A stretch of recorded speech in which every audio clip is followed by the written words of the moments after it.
Welcome to Six Figure Trucker, the podcast where we share advice on how to be successful in trucking and have fun while doing so. We'll share stories, news, and advice on how to earn six figures in trucking, and we'll speak to guys and gals that are already doing so. Let's get to the show. Hello, everyone, and welcome to the Six Figure Trucker, brought to you by Norton Transport. And you know, when you join us, this is where we elevate and celebrate the drivers of our company. Couldn't do it without them. Last week, we heard from Durville Christopher. He's joining us this week. Durville, how are you? I'm doing well. I'm very hydrated, excited. Good. And, you know, we know you were out in the desert last week. I wanted to ask you about, you were telling us a story about stopping to help someone out about a car, or a camper, rather, on the side of the road that had caught on fire. Take us back to that, how you helped out in that situation. Oh, that day, I remember like it was yesterday. So I was driving down the road. I think I was going, let's just say westbound. Well, as a matter of fact, I think it was eastbound. I was going eastbound, and I remember just, being aware of my surroundings. I saw on the other side of the road, like the complete other side of the road, there was a camper over there on the shoulder. So it looked like it was kind of smoking. People looked a little frantic, but it was just them. So I said, I couldn't be too much, but I checked my time. I said, I've got time for this. So I took the exit. I went up on the overpass and came back down. And by the time I got there, it was a smoke show. So I said, you know what? I'm already here. So I pulled over and hopped out with my fire extinguisher. I just asked. I swear, the way that I asked in the beginning, I had no idea what that was about to turn into. So just as casual as day, I happened to ask, hey, you guys need some help? And they just turned and said, yes. Like, it was like three people. I said, oh, oof, okay. So I jogged over and started using the fire extinguisher, and I noticed it was barely stopping. Apparently, it looked like their wheel and the top of the camper, they started rubbing together, so it was just smoking. And it's so confusing. People start seeing smoke, and it's messed up that they think to stop. That's actually when the heat begins to really build up and the fire begin. And it seems like such incorrect advice to keep driving, but Right. you've got to be able to gauge it. And before we knew it, all of a sudden it was up in flames, and the grass became on fire, became almost a brush fire. And I started flagging down a bunch of other truck drivers. I knew they had to see it, so they pulled over, and we gathered everybody's fire extinguishers, and we were doing the best we can. It actually got so bad that the interstate started getting slowed down and stopping and shutting down, but we had to keep the drivers going until the fire department showed up. But before they showed up, a state trooper showed up. And even he was passing me the fire extinguishers, and I was putting it out, and he was the one that was flagging down trucks to say, give me your fire extinguisher. Yeah. So it was amazing. Out of control. Yeah, now the fire department showed up, they started putting it out, and they actually had to attack the grass and work their way backwards. But at that point, think about it, I'm facing the whole opposite direction of traffic. I'm trying to get on the other side. And the officer, he was so helpful. He shut the interstate down for me and allowed me to pass through the unauthorized section in the middle of the interstate and go back and continue my natural way. That was interesting. I like that. That's cool. I asked you that question about helping out with the fire because, as you and I know, you have become the fire truck guy. The fire truck guy. Yeah. Tell us about how that came to be. I mean, internally inside the office, everybody knows if you've got a hot truck that needs to go, it's going to a show, for example, or it's a really hot load, Durville Christopher is the guy. That's me. I actually took a little bit of time off once, like maybe a week or two, just getting myself together, hanging out with my kids. And when I came back, my dispatcher said, hey, I've got a strange request, something you've never drove before. Question. Do you mind driving this fire truck? It's really hot. We've got to get this thing moved. I was like, a fire truck? I said, when did we start doing this? She was like, it's a contract we started up not too long ago, but I think you were gone by the time we started it, but now you're back. Hey, we need some help. I said, sure. I went to the fire truck. I loved it. Now, the thing about the fire trucks is they have no radio. Right. They have no cruise control. So you've got to be locked in driving that thing.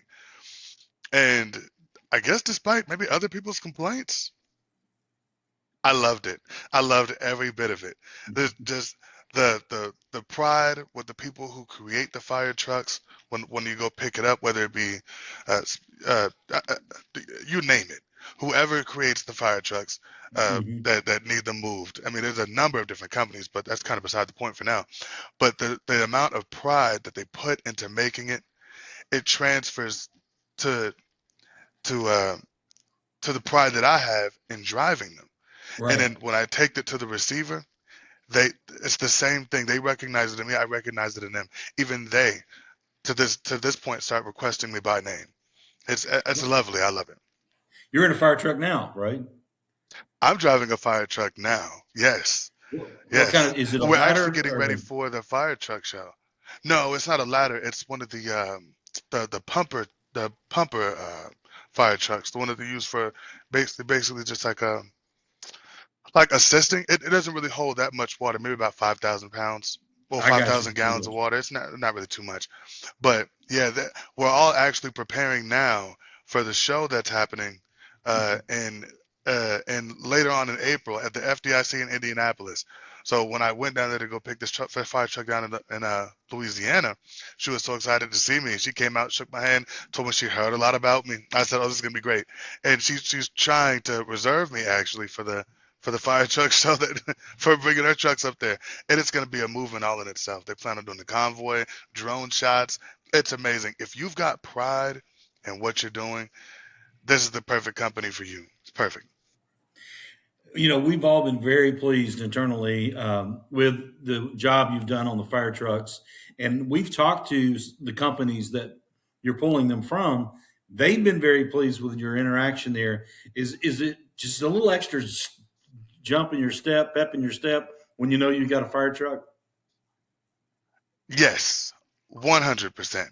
However, if I can be as honest as possible, I'm like that with every truck with Norton Transport. Whether it's a Freightliner dealership, whether it's an international dealership, whether it's, picking up in Pennsylvania or Washington, it doesn't matter. It's the same way, just like that every single time. I think the only, I think with the fire trucks, it's so much louder is because those companies, they build those trucks by hand. Hmm. So when they see their baby leave, Oh yeah. they're able to look at me, talk to me, communicate with me, and the way that I communicate back with them with understanding of the truck, even just past what their roles and responsibilities are, I think Right. that's where they find the comfort. I think that's where they Right. find the comfort, they find the safety and security, and the thing gets there literally no issues, no problems, on time every time. That's a good point because that's a custom vehicle that's made, like you said, by hand. Comes down By their hand. hands. It's not a mass assembly line. There's a lot Oof, of dedication and attention to detail that goes into a fire truck. for sure. Now, Yeah. tell us about the show. I know you're excited about the show in April. Yes. I'm very excited. So there was a fire truck show that they had in Monroeville, Pennsylvania, and I picked it up in Lilly, Kentucky. I believe his name is Steve. Great guy, great guy. We talked cigars. Great guy. He even gave me a couple of sticks to go. Great guy. And I picked that truck up and I took it over to Pennsylvania. And when I did, I met up with a guy. His name is JD. He does the detailing there. He's also a firefighter as well down in Louisiana. And Mm-hmm. Monroeville's actually his hometown. So when I showed up, of course, he was so excited to see me, excited about the fire truck. And I hoped that when I got there, I was going to be in there in time for the show. However, I was not. I had plans to have to leave right after, and the lines didn't cross well. They sent me a lot of pictures and videos of it, and I was kicking myself in the butt because that was the first time I would ever attend a fire truck show with Right. one of the vehicles that I brought. So my excitement is everlasting, knowing that there's another fire truck show. It's the biggest one in the country, happens every year in Indianapolis and FDIC. And since I spoke to Steve, he was telling me about it, and this was months prior, and everyone keeps on telling me to reserve my ticket. But these companies that I'm speaking to, they said, ticket, don't worry about the ticket. We'll get you in. It's Oh, I'm you. sure they You're the will. fire truck guy. We love you, man. So I'm like, You're the fire truck guy, man. yeah. So my attendance is guaranteed. So Are I'm you going to gonna be able to love. soak in a couple of days there? Oh, for sure, for sure. Because because here's the best part: that the trucks have to leave too. Oh yeah. So Yeah. I'm already there. So it's gonna be interesting to see all the different customers that I go to. I ask them all the time. I've been asking them different employees that are there. I guess they would be I don't want to call them like a site lead, but I don't know what they would be. More like a coordinator. I guess that the supervisor or the manager's there. I'd ask Okay. them if Right. they're going to FDIC and their face lights up the same way the same way mine would. So we're all excited to be there and meet there. There's a few gentlemen coming from Norton Transport as well. I think Kim is going to be there as well too. I'm not too sure, but a few Yeah, people are going to be there. yeah. It's a big deal. It's the biggest one in the country. Yeah, It's a it's a big big deal. deal. I've already Yeah. got my Norton. I already got my Norton merch. I got my hat, my T-shirt. I'm ready. You're ready to go. I'm Now, ready. I heard you say, not to shift gears, but you said Steve gave you a couple of cigars. Yes, You're a cigar yes. guy. I am a cigar guy. Me too. Hang on Yes, one second. Hang on one second. really. What's your stick of choice? My father. Let me see. I forgot what it is, but it's got the little red ribbon at the bottom. And then my second would be. Ooh, this is good. The green AJ Fernandez, and then coming Ooh, in number three. The one that looks like it's box press. The one that looks like it's box press. And number three would be Alec Bradley's Magic Toast. these are That all will good. Those I will love blow the your AJ socks off. Fernandez line. I've gotten into Yes, this one right here. Let me see if I can get it up to the camera there. Can you see it? My hand's in the way.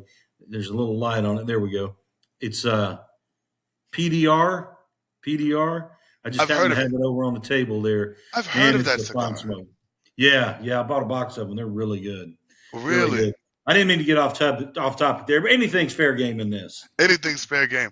Listen, if I would have known that you were see when I pack a flight bag, knowing that when I'm going somewhere and I fly somewhere else, I don't usually bring my cigars with me. And if I do, I'll Right. probably just grab one, maybe some matches, and I'll cut one or two before I leave the house and just, throw a Boveda in a little Ziploc so that I don't have any problems at the airport. Right, But right, if right. I would have known you were a cigar guy the last time I saw you, I had my travel humidor with me. I would have gifted you a few sticks.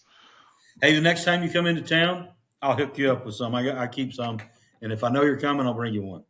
No, for sure. I've got some that are awesome. Have you heard? Oh, you know what? I see. Look, we're about to go there. But but No, no. go ahead. Go ahead. Yeah. There's this one. It's a new. I think it's a New World Order. Yep. Uh, Puro. It's a dark wrapper. Mm-hmm. That right Maduro. there. Yes. Oh, yeah, oh, I love that cigar. I love it. Oh, I And love a good cigar too. I haven't dipped my toes into the Cohibas yet. I just don't feel like they're just that worth it. Right. Well, if You know, you're gonna be in Indianapolis there for the big truck show. There's a Rocky Patel shop. It's a really. bar, Rocky Patel bar. There's only less than 10 across the country, but it's one of them, and it's right there in Indianapolis. So you got to find your way there. I will. Have you been to the Cigars Internationals? Have you been to any of those locations in Yeah, person? there- yeah. There's one right up the road from the shop, from the office. There's one exit up. Really? Somebody told me about it. Hmm. You know what? I think I showed up to it. No, that was the Dave's, I think. But there was one that I went to a Cigars International in Dallas, and I didn't even know until I was driving by. I said, "Does that say Cigars International?" I was in there for hours. I was mind blown. Those guys know their stuff. Those guys know their stuff. Yeah, the one here in town, it's a superstore. It's got a 1,700 square foot humidor, 1,700 square Jeez, feet. Yeah, it's big. jeez. Oh, Yeah. I'm gonna have to check it out. Hey, next time you're in town, I'll take you there. Good. I'll hold you to it. Next time you're in. Durville Christopher here on the Six Figure Trucker, brought to you by Norton Transport. He is the fire guy, the fire truck guy. I am the fire truck guy. That is me. I'm the fire truck guy. And I think at this point it's just consecutive. It's fire truck after fire truck after fire truck after fire truck. I don't even remember the last time I grabbed a load off the board. That's We've got a lot more. We got a lot more oh, fire trucks for you to move. oh yeah. They already let me know. They said, look, April comes, keep your schedule open. They said, look, maybe the first 1 or 2 weeks, go ahead and take whatever breaks you feel like you need to. But from the 18th to the end of the month, we're gonna need you. I was like, let's do it. Be busy. It's gonna Oh, be yeah. busy. I said, let's do it. Durville, we appreciate everything you do, man. You make our company a lot better, and we really appreciate everything you do. Thank you so much. Thank you so much. I appreciate it. If you need me back anytime to tell the truth about the company, to turn away any naysayers, hey, I'm your guy. Well, be careful with that truck on its way out to California. Oh, yeah. Will do, sir. Thank you so much. All right. Take care. Yeah. Thank you. Six Figure Trucker is brought to you by Norton Transport. Norton Transport is a drive-away trucking company that customers can rely on. It offers excellent independent contract driving opportunities to professional, courteous, and qualified drivers that can provide the kind of service we deliver. If you're interested in learning more about Norton or just want to subscribe to the show, check out 6-figuretrucker.com. That's 6-figuretrucker.com.